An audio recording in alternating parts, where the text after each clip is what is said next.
Hi friends, welcome back to our channel ఎవరైతే first time చూస్తున్నారో please like, share, subscribe our channel. ఇవాళ వీడియోలో సింపుల్గా ఆకుకూరతో పకోడీ ఎలా చేయాలో చూసేయండి. ముందుగా అయితే ఇక్కడ అల్లం, వెల్లుల్లి, పచ్చిమిరపకాయలను అయితే మిక్సీ చేసి పెట్టుకున్నాను. ఇక్కడ నేనైతే 3 తోటకూర కట్టలు అయితే తీసుకున్నాను.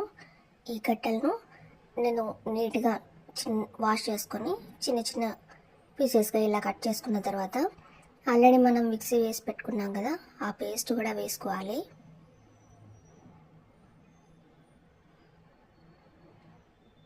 తర్వాత ఇందులోని కొంచెం బియ్యపిండి, 1 కప్పు శనగపిండి కూడా వేసుకుంటున్నాను.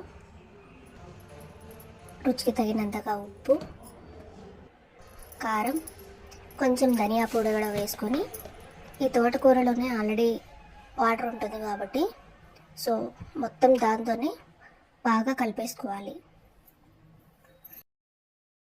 ఇక్కడ నేనైతే వాటర్ వేయకుండా మొత్తం ఆకుకూరలోని ఇలా గట్టిగా అయితే పిండిని బాగా కలుపుతున్నాను. సో ఇలా మొత్తం పిండి అంతా ఇలా రెడీ చేసి పెట్టుకోవాలి.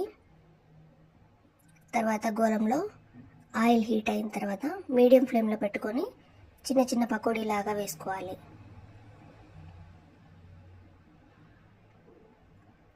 ఇంకో వైపు కూడా ఇలా టర్న్ చేసుకోవాలి. అంతే అండి, ఎంతో సింపుల్గా ఉండే ఆకుకూర పకోడీ రెడీ అయిపోతుంది. ఈ ఆకుకూరలోకి మీరు తోటకూర అయినా వేసుకోవచ్చు, ఏదైనా వేసుకోవచ్చు. ఇక్కడ చూడండి, నేను ఇలా ప్రెస్ చేసి చూపిస్తున్నాను ఎంత గట్టిగా ఉందో. మీకు కూడా ఇలా ట్రై చేయండి. ఛానల్ ఎవరైతే ఫస్ట్ టైం చూస్తున్నారో ప్లీజ్ సబ్స్క్రైబ్ చేయండి. Thanks for watching.